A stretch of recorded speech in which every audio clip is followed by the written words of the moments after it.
Olá, caros cursistas. Sou o professor Rafael. Estamos na nossa terceira videoaula no curso de especialização do ensino de Sociologia. Nossa terceira aula corresponde a livros e recursos didáticos no ensino de Sociologia. Vamos para o nosso estudo. Os livros didáticos possibilitam aos alunos a imersão na realidade, como sujeitos históricos, num processo mais amplo do que sua vida privada. Assim, como para os professores que servem como instrumento de orientação pedagógica no ensino de Sociologia. Uma infraestrutura epistemológica proporcionada pelos conhecimentos sociológicos pode, certamente, sensibilizar o olhar para a compreensão e atuação sobre os fenômenos sociais. Pensar sobre e compreender o mundo social é importante para dar-se conta de situações de opressão, preconceitos, injustiças, bem como visualizar outras possibilidades. Não significa, no entanto, mudança imediata e linear da realidade e da própria pessoa que estuda e interpreta. Ao considerar a prática de licionar sociologia, os professores estão fazendo algum tipo de pedagogia, de didática. Contudo, se esta prática parte de uma reflexão pedagógica, está contida de intencionalidade e ideologia.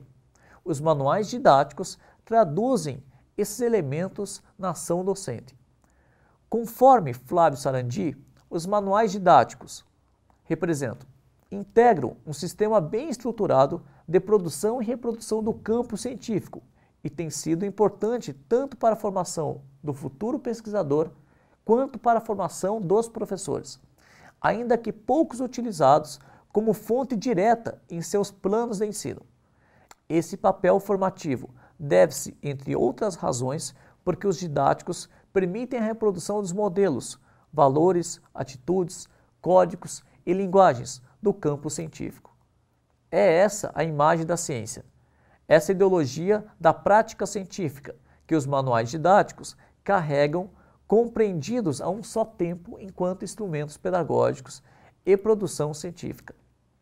Dentro do contexto escolar, vamos imaginar, é necessário investigar como os livros didáticos contribuem para a constituição do saber e da sua importância para a divulgação, assimilação e normatização do cânone escolar. Nesse sentido, procura-se verificar quais os dispositivos complexos de seleção e transformação dos saberes e as múltiplas relações entre saberes eruditos e saberes escolares. Os manuais didáticos de sociologia existentes, a partir do aspecto pedagógico, demonstram a falta de tradição nas ciências sociais, de pesquisas e reflexões sobre o ensino da própria disciplina. E do ponto de vista do conteúdo, a sociologia, que é apresentada pelos manuais de ensino médio, não difere tanto dos currículos acadêmicos. De acordo com Cassiana Tedesco Takahashi, a ausência de uma herança na sociologia culmina na falta de pesquisa sobre as práticas de ensino. Segundo Takahashi, além disso, os estudos raramente se comunicam, ficando isolados uns dos outros, o que não permite que a discussão avance, nem que os resultados desses estudos sejam incorporados pela prática de ensino da disciplina. Isso diferencia o ensino da sociologia das demais, como língua portuguesa, em que há muitos estudos e discussões curriculares progridem de maneira linear. Como afirma Florestan Fernandes, em Sociologia numa Era de Revolução Social, em uma ciência imatura como a sociologia, a reflexão metodológica é muito, mas necessária, porque é o único meio de defendê-la dos desvios que a incitam, continuamente, que provêm de outros campos. Características gerais dos manuais didáticos. Aqui o professor elencou uma série de aspectos que vai facilitar o entendimento da análise sobre os livros didáticos. Primeiro ponto, uma perspectiva da disciplina, isto é, a inclusão da história das ciências sociais como conteúdo significativo para o ensino da sociologia no ensino médio. Isso significa um recurso constante e recorrente aos autores, e ao que os autores têm discutido numa espécie de história das ideias, com linguagem no alto nível, de abstração e exemplos meramente ilustrativos. Segundo ponto, a afirmação de cientificidade da sociologia, fazendo decorrer daí a sua relevância para o ensino. Terceiro, uma forte ênfase conceitual em sua contextualização ou nos sutis debates teóricos metodológicos, com grande quantidade de citações, às vezes apenas menções aos nomes e às obras dos autores tidos como fundamentais. O quarto, um discurso fortemente valorativo, isso é, carregado de valores éticos, políticos e específicos, logo de julgamento de valor em que parece importar menos a definição da aprendizagem que se pretende favorecer que a reprodução de ideologias determinantes. A quinta característica dos manuais didáticos, a fixação de objetivos amplos e sociais para a disciplina, como o desenvolvimento da cidadania, o desenvolvimento da consciência crítica ou a contribuição para uma ação transformadora da realidade social, isto é, a atribuição de um sentido interventor para o ensino da sociologia no ensino médio. Sexta, a relevância dada aos três autores considerados clássicos das ciências sociais, Marx, Durkheim e Weber, especialmente nas ideias de fato social, ação social e classe social. E a última, a reprodução dos temas típicos do debate acadêmico e do ambiente universitário das ciências sociais, com o uso de linguagem acadêmica, apresentação de questões distantes do universo do aluno, consistindo em reprodução do ensino universitário. Avançando a discussão, vamos para as orientações e recursos metodológicos para o ensino da sociologia. Sobre os recursos didáticos para o ensino da sociologia, qual é a sua finalidade? Afinal, quais os recursos didáticos à disposição dos professores de sociologia? Todas as questões são ilustrativas e nos fazem pensar, qual é o principal objetivo? A partir da utilização de diferentes recursos e domínios dos pressupostos metodológicos, quando bem compreendidos, bem planejados e bem empregados, o conteúdo promove o empoderamento ao aluno, possui significado e significância, desenvolvendo forma de raciocínio sociológico, a partir da análise e compreensão dos fatos e do seu próprio cotidiano e do que ocorre em sua sociedade. É importante se pensar quais recursos metodológicos serão disponibilizados no ensino de sociologia no ensino médio, se apresenta na perspectiva de que todo conhecimento é histórico e guarda o potencial de mudança da realidade. O educando e educanda serão agentes mais conscientes de seu papel social, como expressa Flávio Sarandi. Quando o aluno compreende que os cheiros, os gestos, as gírias, as tensões e conflitos, as lágrimas e alegrias, enfim, o drama do concreto dos seus pares é em grande medida resultante de uma configuração específica do seu mundo. Então, a sociologia cumpriu sua finalidade pedagógica. O objeto de estudo do ensino da sociologia corresponde a compreender as relações dos mais variados fenômenos e ordens, as hierarquias e classificações dos agentes do interior dos campos, segundo a produção de bens simbólicos, como o idioma, a arte, a ciência, a religião, a moral e etc., que formam as estruturas estruturadas, como denomina Pierre Bourdieu, no Poder Simbólico. Não se pode desvencilhar a ciência sociológica do seu nascedouro, do contexto histórico que emerge. Em outras palavras, está estritamente ligada ao desenvolvimento e consolidação do capitalismo e suas contradições. Contudo, o professor tem o dever de elucidar, proporcionar meios, ferramentas para que o alunado possa refletir a realidade que o cercam, inclusive no plano simbólico do seu dia a dia. Então, a ciência sociológica assegura o entendimento sobre a reprodução do espaço social e do espaço simbólico, sem ignorar as contradições e os conflitos que podem estar na base das mudanças nos diversos espaços sociais, como denomina Pierre Bourdieu. De acordo com o autor, a sociologia possibilita a compreensão dos fenômenos a partir de diferentes olhares. Os recursos didáticos no ensino de sociologia devem atentar especialmente para as problematizações, contextualizações e compreensões que podem ser realizadas a partir. Primeiro, o exercício de leitura e produção de textos, reportagens em revistas, jornais, entre outros. Pesquisas envolvendo internet e biblioteca. Pesquisa de campo. A pesquisa deve ser iniciada a partir de uma discussão com um grupo de alunos devidamente orientado pelo professor sobre o tema, o que ser pesquisado, no caso o objeto de estudo, e seu enfoque.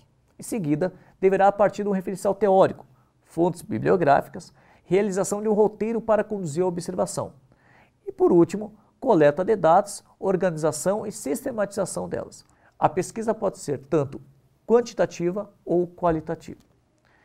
Os recursos audiovisuais, DVDs, vídeos, CDs, documentários, filmes, devem passar previamente pela explicação do professor. O professor precisa intervir tanto no plano conceitual teórico e ir para esses recursos como uma forma prática, elucidativa da realidade social. Outro assunto de imensa relevância é a comunicabilidade que os professores utilizam para passar a mensagem desejada nas aulas, ou seja, quais os materiais, textos, reportagens, vídeos, etc., que os professores utilizam para conseguir exercitar o fazer e o pensar sociológico no aluno.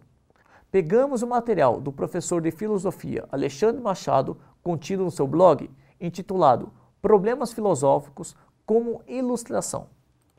Honestidade intelectual. John Searle, em uma entrevista com Hanson, diz: com Derrida você dificilmente pode lê-lo mal, pois ele é muito obscuro. Toda vez que você diz, ele disse isso e aquilo, ele sempre diz, você me entendeu mal. Se você tentar formular a interpretação correta, então isso não é tão fácil. Uma vez disse isso a Michel Foucault, que era mais hostil a Derrida do que eu. E Foucault disse que Derrida praticava o método do obscurantismo terrorista. Falávamos francês e eu disse, que diabos você quer dizer com isso? E ele disse, ele escreve tão obscuramente que você não pode dizer o que ele está dizendo. Essa é a parte obscurantista. E quando então você o critica, ele pode sempre dizer, você não entendeu? Você é um idiota. Essa é a parte terrorista. E eu gostei disso. Então escrevi um artigo sobre Derrida, perguntei a Michel Foucault se estava bem e se eu citasse essa passagem, e ele disse que sim. Se Searle está certo ou não sobre Derrida, não quero discutir. Não tenho mesmo como fazer isso, pois não conheço os textos de Derrida, para saber se ele realmente fez o que Searle o acusa de fazer. Mas uma coisa me parece certa, há muita gente que, na academia, nas instituições de ensino superior, faz aquilo que Searle acusa Derrida de fazer. Pior que isso, não é muito difícil encontrar, e já encontrei, infelizmente, alguém frente a um pedido de um argumento ou de uma justificação para alguma afirmação nada óbvia, ou de um esclarecimento de explicação do significado de alguns termos ambíguos, usado em uma discussão. Acusa a gente de estar tendo má vontade. Essa reação é errada, é claro, porque imuniza da crítica aquele que assim reage. É como aquele que acusa o crítico da psicanálise de ter resistência psicológica a ela. Essa é uma atitude flagrantemente desonesta e imoral.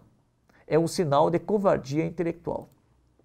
A partir então da citação do professor de filosofia, essa entrevista do filósofo John Searle esclarece bem o problema histórico da hierarquização do conhecimento que há no interior dos espaços intelectualizados, no caso especial, nos espaços acadêmicos. Historicamente, pronunciar expressões e palavras complicadas, entre aspas, de difícil entendimento, era sinônimo de domínio teórico, mesmo que quase ninguém entendesse. Se nas universidades precisamos refutar esse tipo de concepção, imaginemos num ambiente escolar.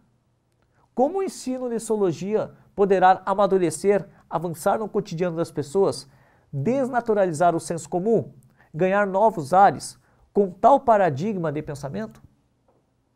Em várias correntes de pensamento que se opõem ao colonialismo pedagógico, que subalternizam as formas de conhecimento, principalmente nos países do terceiro mundo ou periféricos, produzindo olhares do e sobre o mundo através da realidade que nos cerca.